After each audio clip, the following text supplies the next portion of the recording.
ಕೇಳಿ ಅವ್ರ ತಕ್ಷಣ ಕಡೆಯಿಂದ ಪೇಪರ್ ನೀರು ಮತ್ತೆ ನಿಮ್ಗೆ ಏನ್ ಬೇಕೋ ತರಿಸ್ಬೇಡಿ. ನಡುವೆ ನಡೆದಾಡೋದು ನಡುವೆ ಮಾತನಾಡೋದು. ಈಗ ಮಾತನಾಡೋದು ಕೂಡ ಒಬ್ಬರು ಮಾತಾಡ್ತಾ ಇದ್ರೆ ಮತ್ತೊಬ್ಬರು ಮಾತಾಡಬೇಡಿ. ಸ್ಪೀಕರ್ ಅನುಮತಿ ಕೊಟ್ಟಾಗ ಮಾತನಾಡ್ತಕ್ಕಂಥದ್ದು. ಓಕೆ. ಸಭಾ ಅಧ್ಯಕ್ಷರು ಯಾವಾಗ ಹೇಳ್ತಾರ ಮೇಲ್ಗಡೆ ತಕ್ಷಣ ಎಲ್ಲರೂ ತಾವು ಕೂಡಬೇಕು. ಅದೆಂತ ಪರಿಸ್ಥಿತಿ ಇದ್ರೂ ಕೂಡ. ಮತ್ತು ಸಭಾಧ್ಯಕ್ಷರು ಯಾವಾಗಲೂ ಕ್ವಶನ್ ಮಾಡುವಾಗಿಲ್ಲ ತಾವು. ಅದು ಅವರು ಸಭಾಧ್ಯಕ್ಷರ ತಪ್ಪ ಹೇಳಿ ಒಪ್ಪ ಹೇಳಿ ಅದು ಅವ್ರಿಗೆ ಬಿಟ್ಟುಕೊಟ್ಟದು. ಅವ್ರು ಏನ್ ಹೇಳ್ತಾರ ಆ ಒಂದು ನಿರ್ಣಯಕ್ಕೆ ತಾವು ಬದ್ಧರಾಗಿರ್ಬೇಕು.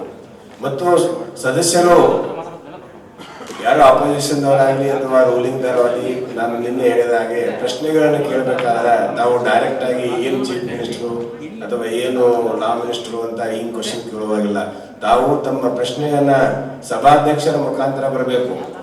ಮಾನ್ಯ ಸಭಾಧ್ಯಕ್ಷರೇ, ನಾನು ಕಾನೂನು ಸಚಿವರಿಗೆ ಇಂಥ ಒಂದು ಪ್ರಶ್ನೆಯನ್ನು ಕೇಳಲಿಕ್ಕೆ ಬಯಸ್ತಾ ಇದ್ದೀನಿ ಅಂತ ಸ್ಪಷ್ಟವಾಗಿ ಹೇಳಿ ತಮ್ಮ ಪ್ರಶ್ನೆಯನ್ನ ತಾವು ಓದಿ ಹೇಳಬೇಕು. ನಿಮ್ಮ ಏನೊಂದು ಪ್ರಶ್ನೆ ಇದೆ ಅದೇ ರೀತಿ ಉತ್ತರ ಕೊಡುವಾಗ ಸಚಿವರಾಗಲಿ ಅಥವಾ ಸಚಿವರ ಒಂದು ಬೇರೆ ಇವರಿಗೂ ಕೂಡ ಅವಕಾಶ ಮಾಡಿಕೊಡ್ತಾ ಇರೋದ್ರಿಂದ ಬೇರೆಯವರು ಕೂಡ ಆನ್ಸರ್ ಮಾಡುವಾಗ ಸಭಾಧ್ಯಕ್ಷರಿಗೆ ಒಂದು ಇದನ್ನು ಕೊಟ್ಟು ಸಭಾಧ್ಯಕ್ಷರ ಮುಖಾಂತರ ತಾವು ಸಂಬೋಧನೆಯನ್ನು ಮಾಡಬೇಕು. ಸನ್ಮಾನ್ಯ ಸಭಾಧ್ಯಕ್ಷರೇ, ವಿರೋಧ ಪಕ್ಷದವರು ಅಥವಾ ಇಂಥ ಶಾಸಕರು ಈ ಪ್ರಶ್ನೆಯನ್ನು ಕೇಳಿದ್ದಾರೆ, ಅದಕ್ಕೆ ತಮ್ಮ ಉತ್ತರ ಏನಿದೆ ಅಂತ ಸಂಕ್ಷಿಪ್ತವಾಗಿ ಹೇಳಬೇಕು. ದಯವಿಟ್ಟು ಆಡಳಿತ ಪಕ್ಷದವರು ನಿಮಗೊಂದು ಕ್ಲೂ ಕೊಡೋದಾದ್ರೆ ಇವೇಶು ಆನ್ಸರ್ ಕೊಡಕ್ಕೆ ಹೋಗಬೇಡಿ. ನಿಮ್ಗೇನು ಇಲ್ಲಿ ಯಾರೋ ಇದನ್ನು ಮಾಡೋದಲ್ಲ. ಅಂಕಿ ಅಂಶಗಳನ್ನ ತೆಗೆದುಕೊಂಡು ನಾಳೆ ನಿಮ್ಮ ಒಂದು ಏನು ಒಂದು ನಿಮ್ಮ ಮೇಲೆ ಒಂದು ಏನಂತಾರೆ ಅದಕ್ಕೆ ಸದನದ ಒಂದು ಪ್ರಿವಿಲೇಜ್ ಬ್ರೀಚ್ ಕೊಡ್ತಾ ಇದ್ದೀನಿ, 500 ಕೋಟಿ ಬಿಡುಗಡೆ ಮಾಡ್ತಾ ಇದ್ದೀನಿ, ನಾನು ಆದೇಶ ಮಾಡಿದ್ದೇವೆ ಅಂತ ಈ ರೀತಿ ಒಂದು ಹೇಳಿದ್ರೆ ಏನಾಗ್ತದೆ, ಅವರಿಗೆ ಒಂದು ತೃಪ್ತಿ ಬರ್ತದೆ. ನಿಮ್ಗೆ ಹೇಳಿಕೆ ಏನಾಗ್ತದೆ, ನಾನು 2 ಕೋಟಿ ಕೊಡ್ತೀನಿ, 10 ಕೋಟಿ ಕೊಡ್ತೀನಿ, 100 ಕೋಟಿ ಕೊಡ್ತೀನಿ ಅಂತ ಹೇಳಿ. ಮತ್ತು ನಿಮ್ಮ ಏನೊಂದು ಫ್ಯಾಕ್ಟ್ಸ್ ಅಂಡ್ ನೋಡಿ, ನಿಮ್ಮ ಪ್ರಶ್ನೆಗಳು ನಿಮಗೆ ಬರ್ತಾ ಇದ್ದಾರೆ. ನಿನ್ನೆ ನೀವು ಬರ್ಕೊಟ್ಟಿದ್ರಲ್ಲ, ಆ ಪ್ರಶ್ನೆ ಕಲೆಕ್ಟ್ ಮಾಡ್ಕೊಳ್ಳಿ. ಅದು ನಿಮ್ಮ ಪ್ರತಿ. ಆ ಪ್ರತಿ ಈಗ ಎಲ್ಲ ಸಚಿವರ ಹತ್ರ ಇದೆ, ಅವರು ಉತ್ತರ ಇಟ್ಕೊಂಡಿದ್ದಾರೆ. ಅದೇ ಇನ್ನೊಂದು ಪ್ರತಿ ಇಲ್ಲಿ ಸ್ಪೀಕರ್ ಹತ್ರ ಇರ್ತದೆ. ಸ್ಪೀಕರ್ ಅವರು ನಿಮ್ಮ ಪ್ರಶ್ನೆಯನ್ನು ಬೆಳೆಸದೆ ಹೇಳಿದಾಗ ನಾವು ಈ ಒಂದು ಕಾರ್ಯಕ್ರಮವನ್ನ ನಾವು ಸ್ಟ್ರೆಚ್ ಆಗಿ ಮಾಡಿ ಮುಗಿಸೋಣ. ಯಾಕಂದ್ರೆ ವಿದ್ಯಾರ್ಥಿಗಳು ಬೇರೆ ಬೇರೆ ಒಂದು ದೂರದ ಸ್ಥಳಗಳಿಗೆ ಪ್ರಯಾಣ ಬೆಳೆಸುವುದರಿಂದ ನಾವು ಕಾರ್ಯಕ್ರಮವನ್ನ ಆದಷ್ಟು ಬೇಗ ಅವಧಿಯನ್ನು ತೆಗೆದುಕೊಂಡ್ರೆ ಬೇರೆಯವರಿಗೆ ನಾವು ಎಲ್ಲರಿಗೂ ಅವಕಾಶ ಕೊಡಬೇಕಾಗಿದ್ದರಿಂದ ಅದು ಕಾರ್ಯಕ್ರಮ ಮುಗಿಯಲಿಕ್ಕೆ ಸ್ವಲ್ಪ ಡಿಲೇ ಆಗ್ಬೋದು. ಅದಕ್ಕೆ ನಾವೆಲ್ಲರೂ ಕೂಡ ಸಹಕಾರ ಕೊಟ್ಟು ನಿಮ್ಮ ಪ್ರಶ್ನೆ ಕೇಳುವಾಗ ಡೈರೆಕ್ಟ್ ಆಗಿ ಅರ್ಧ ನಿಮ್ಮಂತ ಒಂದು ಉತ್ತರ ಈ ನಾಯಕರಿಂದ ಬರಬೇಕು. ಅಂದರೆ ಎಲ್ಲರಿಗೂ ಕೂಡ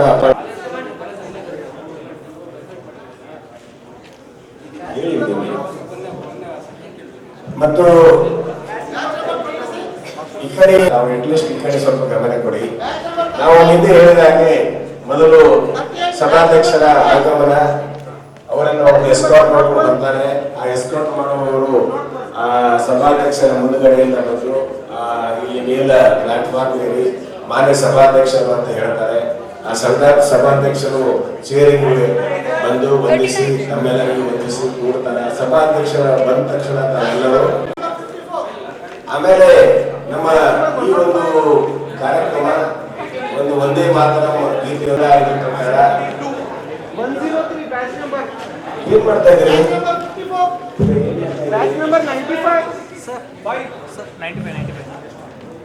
ನೆಕ್ಸ್ಟ್ ನಾವು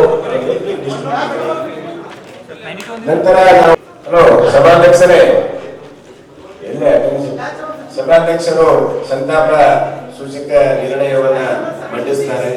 ಅವರು ಇಂಥ ಗಣ್ಯರು ನಿಧನರಾಗಿದ್ದಾರೆ. ಕಳೆದ ಒಂದು ಅಧಿವೇಶನದ ನಂತರ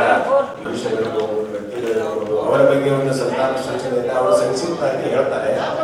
ಆಮೇಲೆ ಮುಖ್ಯಮಂತ್ರಿ ಅವರು ಎಂದು ಆ ಒಂದು ನಿರ್ಣಯಕ್ಕೆ ಒಂದು ಬೆಂಬಲವಾಗಿ ಪ್ರತಿಯೊಬ್ಬರ ಏನು ಒಂದು ಹುತಾತ್ಮರಾಗಿದ್ದಾರೆ ಅವರಿಗೆ ಒಂದು 2 ಮಾತುಗಳನ್ನು ಹೇಳಿ ನಾವು ಏನು ಒಂದು ಸಭಾಧ್ಯಕ್ಷರ ಒಂದು ನಿರ್ಣಯ ಪ್ರಸ್ತಾವನೆಯನ್ನು ಮಂಡಿಸಿದ್ದಾರೆ, ಅದಕ್ಕೆ ನಮ್ಮದು ಕೂಡ ಬೆಂಬಲವಿದೆ ಅಂತ ಹೇಳಬೇಕು.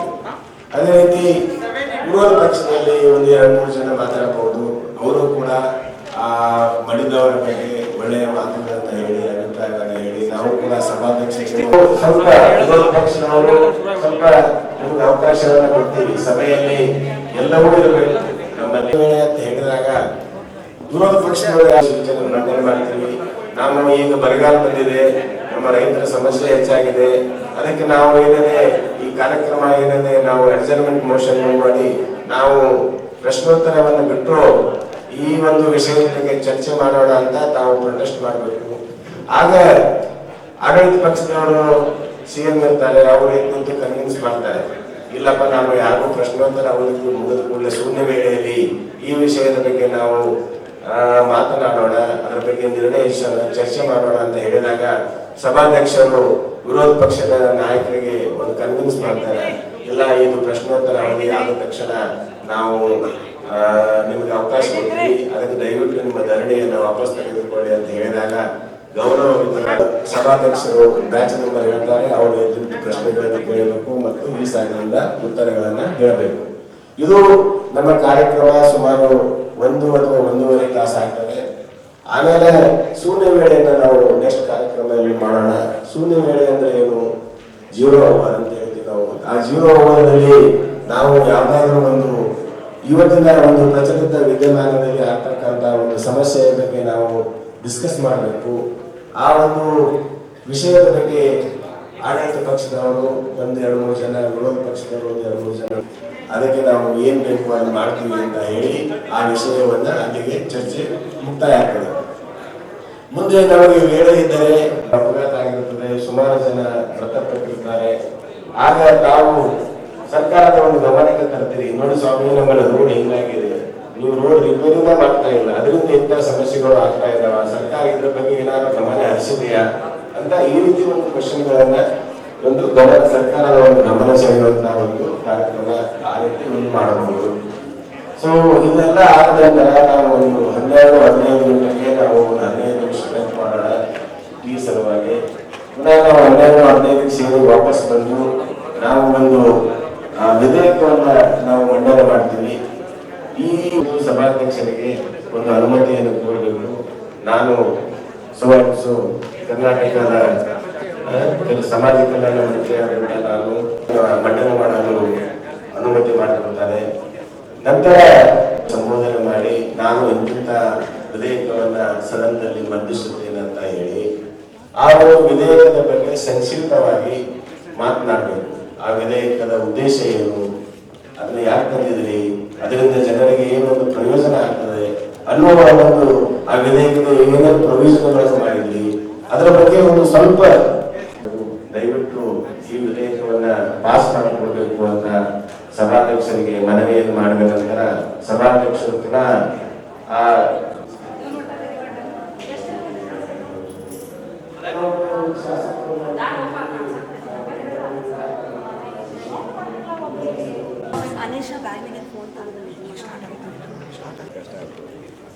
ನೀವು 10 ಅಂತ ಇಟ್ಟುಕೊಂಡು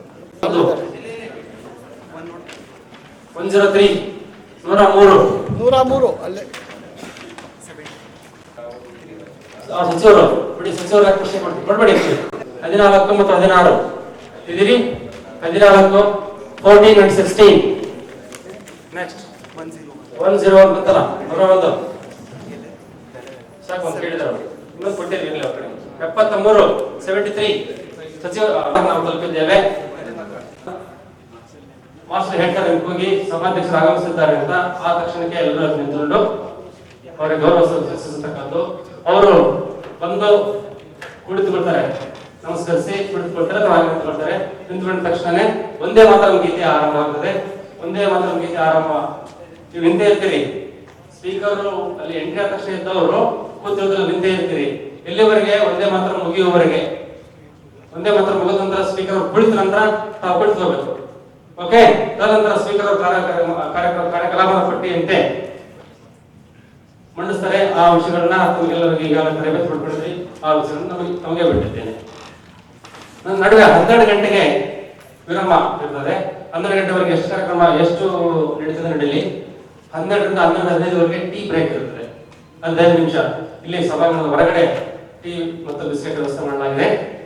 ಮತ್ತೆ 12:15ಕ್ಕೆ ನಾವು ಸೇರ್ಕೊಳ್ತೇವೆ. ಆ ನಡುವೆ ಏನಾದ್ರು ಹಿಂಟ್ಸ್ ಕೊಡೋದ್ರೆ ತೀರ್ಪುಗಾರ ಅಲ್ಲಿ ಕೊಡ್ತಾರೆ 12-15 ಸಂದರ್ಭದಲ್ಲಿ. ಸೊ ಅಲ್ಲಿವರೆಗೆ ನಾವಾಗ್ಲಿ ತೀರ್ಪುಗಾರರಾಗ್ಲಿ ಮತ್ತಾರು ನಾವು ಮಧ್ಯೆ ಭಾಗವಹಿಸುದಿಲ್ಲ. ಅಲ್ಲಿ ಸ್ಪೀಕರ್ ಮತ್ತು ನಿಮ್ಮ ಮಾತುಗಳಿರ್ತವೆ, ನಿಮ್ಮ ನಡವಳಿಕೆ, ನಿಮ್ಮ ಪ್ರಶ್ನೆ ಇದೆಲ್ಲ ಇರ್ತವೆ. ಸೊ ಇಷ್ಟು ಮಾಹಿತಿ ಆಗಿದೆ. ತೀರ್ಪುಗಾರರು ಆಗಮಿಸಿದರೆ ಮೊದಲನೇದಾಗಿ ಈ ಬೆಳಗಾವಿ ವಲಯ ಮಟ್ಟದ ಸಂಸತ್ ಸ್ಪರ್ಧೆಗೆ ಮುಖ್ಯ ತೀರ್ಪುಗಾರರಾಗಿ ಕರ್ನಾಟಕ ಕಾನೂನು ಮತ್ತು ಸಂಸದೀಯ ಸುಧಾರಣಾ ಸಂಸ್ಥೆಯ ನಿರ್ದೇಶಕರು, ಸಂಸದೀಯ ವ್ಯವಹಾರಗಳ ಇಲಾಖೆಯ ಮಾಜಿ ಪ್ರಧಾನ ಕಾರ್ಯದರ್ಶಿಗಳು ಆಗಿರ್ತಕ್ಕಂಥ SP ಗುಂಜಿಗಾವಿ ಅವರು ಆಗಮಿಸಿದ್ದಾರೆ. ಅವರಿಗೆ ನಾನು ಹೃತ್ಪೂರ್ವಕವಾಗಿ 2 ಸಂಸ್ಥೆಗಳ ವತಿಯಿಂದ ಮತ್ತು ತಮ್ಮೆಲ್ಲರ ವತಿಯಿಂದ ಸ್ವಾಗತ ಕೋರ್ತಾ ಇದ್ದೇನೆ. ಇಲ್ಲೇ ಒಂದೇ ಒಂದು ವಿಷಯ, ನಾನು ಅವರು ಹೇಳಿದಾಗ ಒಮ್ಮೆ ಸೆಷನ್ ಸ್ಟಾರ್ಟ್ ಆಗಿಬಿಟ್ರೆ ನಾವು ಯಾರು ಇಂಟರ್ಫಿಯರ್ ಆಗೋದಿಲ್ಲ. ಬಟ್ ನನಗೆ ಒಂದು ಸ್ವಲ್ಪ ಅವಕಾಶ ಕೊಡಿ. ಎಲ್ಲಾದರೂ ಒಂದು ಸಭೆ ಯಾರಾದರೂ ಒಂದು ಔಟ್ ಆಫ್ ವೇ ಹೋಗ್ತಾ ಇದ್ದಾರೆ, ನಾನು ಸಂಕ್ಷಿಪ್ತದಲ್ಲಿ ಅದನ್ನು ತಮ್ಮನ್ನು ತಿದ್ದುವ ಪ್ರಯತ್ನ ಮಾಡುವ ಸಲುವಾಗಿ ಸ್ವಲ್ಪ ಮಟ್ಟಿಗೆ ಇಂಟರ್ಫಿಯರ್ ಆಗ್ತೀನಿ. ಅದಕ್ಕೆ ತಾವು ಅನ್ಯತಾ ಭಾವಿಸಬಾರದು. ಅದರ್ವೈಸ್ ನಾವು ಯಾರೂ ಮಾತಾಡೋದಿಲ್ಲ, ಓನ್ಲಿ ಅಬ್ಸರ್ವ್ ಮಾಡ್ತಾ ಇರ್ತೀವಿ. ಓನ್ಲಿ ಯಾವಾಗ ಔಟ್ ಆಫ್ ಕಂಟ್ರೋಲ್ ಆದರೆ ಮಾತ್ರ ನಾನು ಒಂದು ನಿಮಿಷ ಯಾವಾಗ ನಿಮ್ಗೆ ಇನ್ಸ್ಟ್ರಕ್ಷನ್ ಕೊಡೋ ಸಲುವಾಗಿ ಇಂಟರ್ಫಿಯರ್ ಆಗ್ಬೋದು. ನೀವು ಚೆನ್ನಾಗಿ ಮಾಡಿದ್ರೆ ನಾನು ಒಟ್ಟೆ ಮಾತಾಡೋದು. ಓಕೆ, ಮಾತಾಡ್ತೀನಿ ಅಂತ ಹೇಳಿದ್ದಾರೆ. ಎಲ್ಲರ ಅನುಮತಿಯ ಮೇರೆಗೆ ಮತ್ತು ಸ್ಪೀಕರ್ ಅವರ ಅನುಮತಿಯ ಮೇರೆಗೆ ತೀರ್ಪುಗಾರರಿಗೆ ನಡುವೆ ನೀವು ದಾರಿ ತಪ್ಪಿದ ಸಂದರ್ಭದಲ್ಲಿ ಭಾಗವಹಿಸ್ತೀನಿ ಮಾತಾಡ್ತೀನಿ ಅಂತ ಹೇಳಿದ್ದಾರೆ. ಓಕೆ, ಮುಖ್ಯ ತೀರ್ಪುಗಾರರು ಮತ್ತು ಸಂಸದೀಯ ವ್ಯವಹಾರಗಳ ಇಲಾಖೆ ನಿರ್ದೇಶಕ ಕಾರ್ಯದರ್ಶಿಗಳಾಗಿದ್ದರು. ಅವರಿಗೆ ನಾವು ಯಾವುದೇ ರೀತಿಯ ಅಡ್ಡಿಯನ್ನು ಮಾಡೋದಿಲ್ಲ. ಯಾಕೆಂದ್ರೆ ನಮ್ಮನ್ನು ಸರಿ ದಾರಿ ತರಲಿಕ್ಕಾಗಿ ಅವ್ರು ಏನ್ ಕೇಳ್ತಾರೆ ಹೊರತು ಬೇರೆ ಅನ್ಯಥ ಏನಿಲ್ಲ ಅಂತ ಹೇಳಿದ್ದಾರೆ. ಸೊ ಅದಕ್ಕೆ ಎಲ್ಲರಿಂದ ಅನುಮತಿ ಇದೆ. ಚಪ್ಪಾಳೆ ಮೂಲಕ. ಸೊ ಇಲ್ಲಿ ಆಸನದ ವ್ಯವಸ್ಥೆ ಸ್ಪೀಕರ್ ಅವರು ದಯವಿಟ್ಟು ಸ್ವಲ್ಪ ಗಮನಿಸಬೇಕು. ನಿಮ್ಮ ಎಡಭಾಗದಲ್ಲಿ ವಿರೋಧ ಪಕ್ಷದವರಿದ್ದಾರೆ, ಬಲಭಾಗದಲ್ಲಿ ಆಡಳಿತ ಪಕ್ಷದವರಿದ್ದಾರೆ. ಬಲಭಾಗದಲ್ಲಿ ಕೊನೆಯ 2 ವಿಂಗು ಗ್ಯಾಲರಿ ಬೇರೆ ಮೆಂಬರ್ಸ್ ಅಲ್ಲವರಿದ್ದಾರೆ. ಮೊದಲ 3 ಸಾಲು ಮಾತ್ರ ಸದಸ್ಯರಿದ್ದಾರೆ. ಅದೇ ರೀತಿ ಇಲ್ಲಿ ಕೂಡ ಎಡಭಾಗದಲ್ಲಿ ಕೂಡ ಮೊದಲ 4 ಸಾಲು 5 ಸಾಲಲ್ಲೂ ಶಾಸಕರಾದ ವಿರೋಧ ಪಕ್ಷದವರಿದ್ದಾರೆ. ಉಳಿದವರೆಲ್ಲರೂ ಗ್ಯಾಲರಿ ಇದ್ದಾರೆ. ಅವರು ಪತ್ರಕರ್ತರು ಯಾರು ಮಾತಾಡುವಂತಿಲ್ಲ. ಯಾರು ಗ್ಯಾಲರಿ ಇದ್ದೀರಿ ಅದು ಗ್ಯಾಲರಿ ಅಂತ ನಾವು ಪರಿಭಾವಿಸಿದ್ದೇವೆ. ಆ ಗ್ಯಾಲರಿಯಲ್ಲಿ ಇರೋರು ಯಾರು ಅಧಿಕಾರಿಗಳಿರ್ಬೋದು, ಪತ್ರಕರ್ತರಿರ್ಬೋದು, ನಮ್ಮ ವಿದ್ಯಾರ್ಥಿಗಳಿರ್ಬೋದು, ಯಾರೇ ಇಲ್ಲಿ ಮಾತನಾಡೋದಕ್ಕೆ ಅವಕಾಶ ಇಲ್ಲ. ಮತ್ತೆ ಯಾರಿಗೂ ನೀವು ಮುಂದಿನ ಅವರಿಗೆ ಅಕ್ಕಪಕ್ಕದವರಿಗೆ ಹೇಳಿಕೊಡುವಂತಹ ಸಾಧ್ಯತೆಯೂ ಇಲ್ಲ. ದಯವಿಟ್ಟು ಇದನ್ನ ಈ ಸಭಾ ಗೌರವವನ್ನು ಕಾಪಾಡ್ಕೊಳ್ಳಿ. ಮತ್ತೊಮ್ಮೆ ಎಲ್ಲರಿಗೂ ಸಭಾ ಗೌರವದ ಕುರಿತಾಗಿ ನಾನು ಇನ್ನೊಬ್ಬ ತೀರ್ಪುಗಾರರ ಪರಿಚಯ ಮಾಡ್ಕೊಡಕ್ಕಿತ್ತು ನಡುವೆ ಬಂದಿದ್ದೇನೆ. ಮತ್ತು ರಾಜ್ಯಶಾಸ್ತ್ರದಲ್ಲಿ ತುಂಬಾ ಉತ್ತಮವಾಗಿ ಕೆಲಸ ಮಾಡ್ತಾರೆ ಪ್ರೊಫೆಸರ್ ಗೌತಿ ಅವರನ್ನ ಈ 2 ಸಂಸ್ಥೆಗಳ ವತಿಯಿಂದ ಮತ್ತು ತಮ್ಮೆಲ್ಲರ ವತಿಯಿಂದ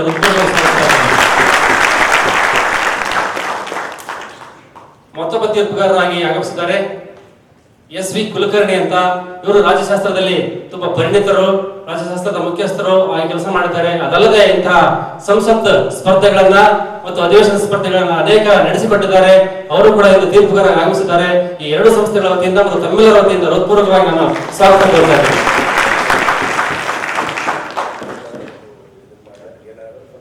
ಇಲ್ಲಿ 3 ಜನ ತೀರ್ಪುಗಾರರು ಇರ್ತಾರೆ.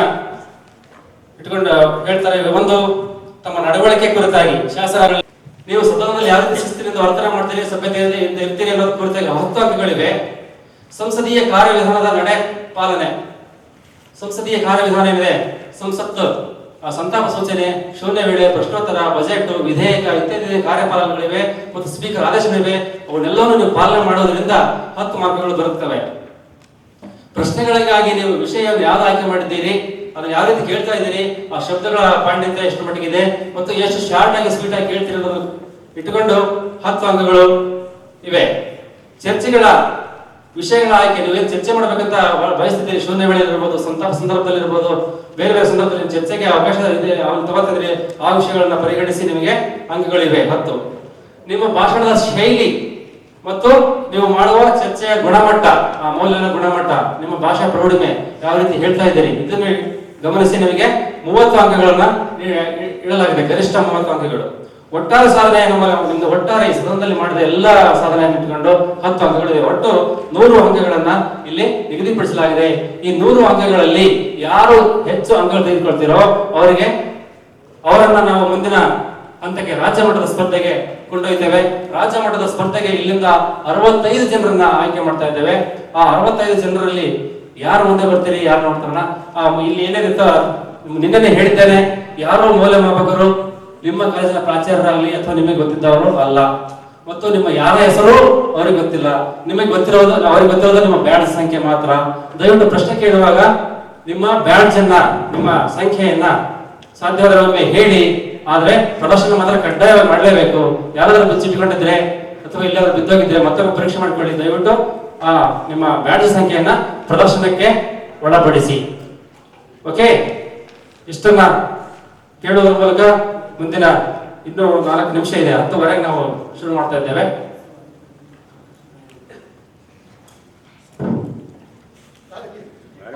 ಅದಕ್ಕೆ ಈ ಇಲ್ಲಿನ ಅಧಿಕಾರಿ ವರ್ಗದವರಿಗೆ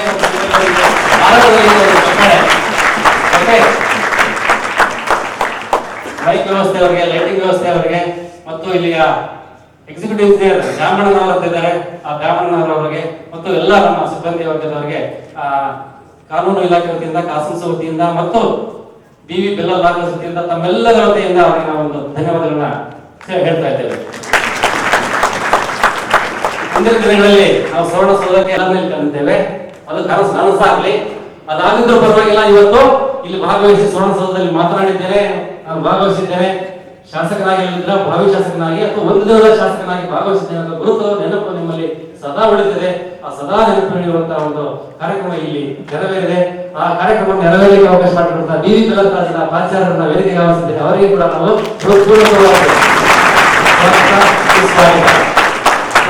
ತುಂಬಾ ಕಷ್ಟಪಟ್ಟಿದ್ದಾರೆ.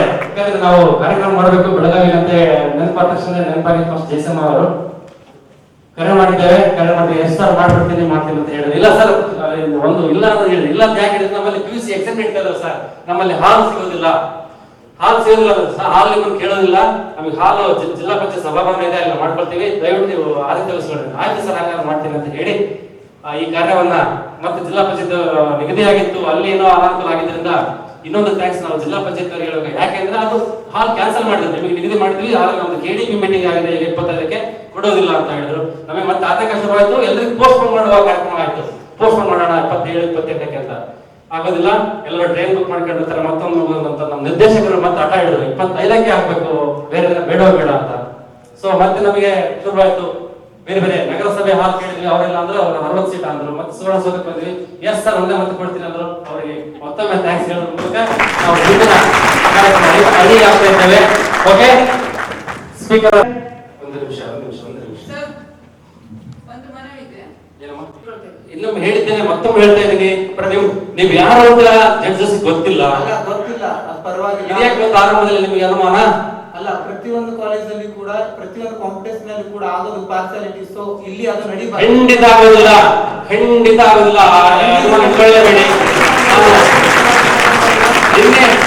ನಿನ್ನೆಯಿಂದ ಹೇಳ್ತಾ ಇದ್ದೀನಿ, ನಿಮ್ಮ ಉಪನ್ಯಾಸಕರು ಯಾರನ್ನೂ ನಿಮಗೆ ಗೊತ್ತಿದ್ದವ್ರು ಯಾರನ್ನೂ ಹೇಳ್ತಿರಲಿಲ್ಲ. ನಿಮ್ಗೆ ಯಾರ್ಯಾವ ಗೊತ್ತಿದೆಯಾ? ಅವ್ರು 3 ಜನ ಯಾರು ಗೊತ್ತಿದೆ? ನಮ್ಮ ನಿರ್ದೇಶಕರು ಹೊರತುಪಡಿಸಿ ಇನ್ನೇನು ಪರಿಚಯ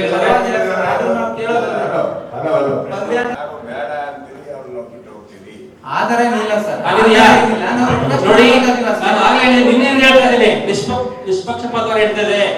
ನಿಮ್ಮ ಮೌಲ್ಯವನ್ನ ಯಾವ ರೀತಿ ಭಾಷಾ ಪ್ರೌಢಿಮೆ, ನಿಮ್ಮ ನಡತೆ, ನಿಮ್ಮ ಈ ರೀತಿ ಇದೆ. ಸ್ಪೀಕರ್ ಆದರೂ ಅಷ್ಟೇ, ಯಾರಿಗೂ ಇಲ್ಲಿ ಭೇದ ಭಾವ ಇಲ್ಲ. ಓಕೆ, ನೀವು ಪ್ರಶ್ನೆ ಕೇಳಿದ್ರಿ, ಇದು ಎಲ್ಲಾರ ಪರವಾಗಿ ಕೇಳಿದ್ರೆ ನಿಮ್ಮ ಪರವಾಗಿ ಅಷ್ಟೇ? ನೀವೆಲ್ಲರೂ ಅವ್ರ ಪರವಾಗಿದ್ದೀರಾ? ಮೌಲ್ಯವನ್ನು ಆಧರಿಸಿ ಕೇಳಿರ್ತಕ್ಕಂಥ ಪ್ರಶ್ನೆ. ಒಂದು, ಇದು ಸ್ಪರ್ಧೆಯಲ್ಲಿ ಸ್ಪರ್ಧಾತ್ಮಕ ಮನಸ್ಸಿನಿಂದ ನಾವು ಭಾಗವಹಿಸೋಣ. ಇಲ್ಲಿ ಗೆಲುವು ಸೋಲು ಮುಖ್ಯ ಅಲ್ಲ, ಇಲ್ಲಿ ನಾವು ಭಾಗವಹಿಸೋದು ಬಹಳ ಮುಖ್ಯವಾಗಿದೆ. ನಾನು ಸುಮಾರು 15 ಮಾರ್ಕ್ ಪಾರ್ಲಿಮೆಂಟ್ ನಾನು ಪಾರ್ಟಿಸಿಪೇಟ್ ಮಾಡಿದ್ದೇನೆ. ನಾನು ಜಡ್ಜ್ ಆಗಿ ಕೊಡ್ತಾ ಇದ್ದೆ.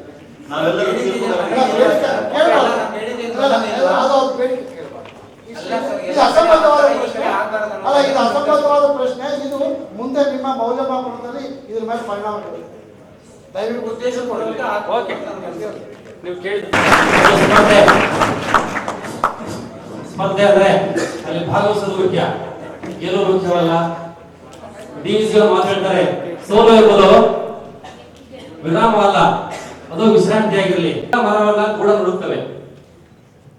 ಎಲ್ಲಾ ಪಕ್ಷಿಗಳು ಮಳೆ ಬಂದಾಗ ಅವುಗಳು ಕೂಡ ನುಡುತ್ತವೆ. ಆದ್ರೆ ರಣ ಹದ್ದು ಮತ್ತು ಹದ್ದುಗಳು ಮಾತ್ರ ಆ ಮಳೆ ಬರುವ ಮೋಡದ ಮೇಲೆ ಆಡ್ತದೆ. ಅಂದ್ರೆ ಮಳೆ ತಪ್ಪಿಸ್ಕೊಳ್ಳೋಕೆ ಯಾವ ರೀತಿ ಮಾಡ್ತದೆ ಅಂದ್ರೆ, ನೀವು ಯಾವುದೇ ಕಷ್ಟ ನಷ್ಟ ಬರಲಿ ಏನೇ ಬರಲಿ ಅವುಗಳನ್ನ ಮೀರಿ ನೀವು ಪಲಾಯನ ಮಾಡಬೇಡಿ. ಆ ಸಮಸ್ಯೆಗೆ ಉತ್ತರ ಕಂಡುಕೊಳ್ಳುವ, ಅದನ್ನ ಮೀರಿ ನಡೆಯುವ ಒಂದು ಶಕ್ತಿಯನ್ನು ರೂಢಿಸಿಕೊಳ್ಳಿ ಅಂತ ಹೇಳ್ತಾ, ಇಂದಿನ ಬೆಂಗಳೂರು ವಲಯ ಬೆಳಗಾವಿ ವಲಯ ಮಟ್ಟದ ಸ್ಪರ್ಧೆಗೆ ನಾವು ರೆಡಿಯಾಗ್ತಿದ್ದೇವೆ. ಮಾನ್ಯ ತೀರ್ಪುಗಾರರು ಒಪ್ಪಿಗೆ ಕೊಡ್ತೀರಿ ಸರ್? ಅಪ್ಪಣೆ ಸರ್. ಮತ್ತೆ ಇದು ಪ್ರೀ ಫೈನಲ್ ಸರ್, ಆ ರೀತಿ ಯಾವುದಿಲ್ಲ ಸರ್ ನಮ್ಮ ಕಡೆ. ಇದು ಪ್ರೀ ಫೈನಲ್ ಒಂದು. ಇನ್ನ ಇಲ್ಲಿ ನಾವು ಸುಮಾರು ನಿಮ್ಮಲ್ಲಿ ಉತ್ತಮ ಸಂಸದೀಯ ಪಟುಗಳನ್ನಾಗಿ ಸುಮಾರು 65 ಜನರನ್ನ ಆಯ್ಕೆ ಮಾಡ್ತೇವೆ. ಇಲ್ಲಿ ನಂಬರ್ 1, ನಂಬರ್ 2, ನಂಬರ್ 3 ಅನ್ನುವಂತ ಪ್ರಶ್ನೆ ಇಲ್ಲ. ಇನ್ನು ಫೈನಲ್ ಬೆಂಗಳೂರಲ್ಲಿ ಏನ್ ನಡೆಸಿದೆ ಅಲ್ಲಿ ನಿಮ್ಮ ಕಾಲೇಜು ವಾರು ರ್ಯಾಂಕ್ ಗಳನ್ನ ಪ್ರಕಟಿಸಲಾಗ್ತದೆ. ಅದಕ್ಕೆ ಅಂತಹ ತಪ್ಪು ಕಲ್ಪನೆಯನ್ನ ಇಟ್ಟುಕೊಳ್ಳದೆ ನೀವು ಸಂಸದೀಯ ಪಟುಗಳಾಗಿ, ಶಾಸಕರಾಗಿ, ಮಂತ್ರಿಗಳಾಗಿ ಸಮರ್ಥವಾಗಿ ಆಡಳಿತ ಮತ್ತು ವಿರೋಧ ಪಕ್ಷದಲ್ಲಿ ಏನನ್ನ ಮಾಡಬೇಕು ಅದನ್ನ ಸಮರ್ಥವಾಗಿ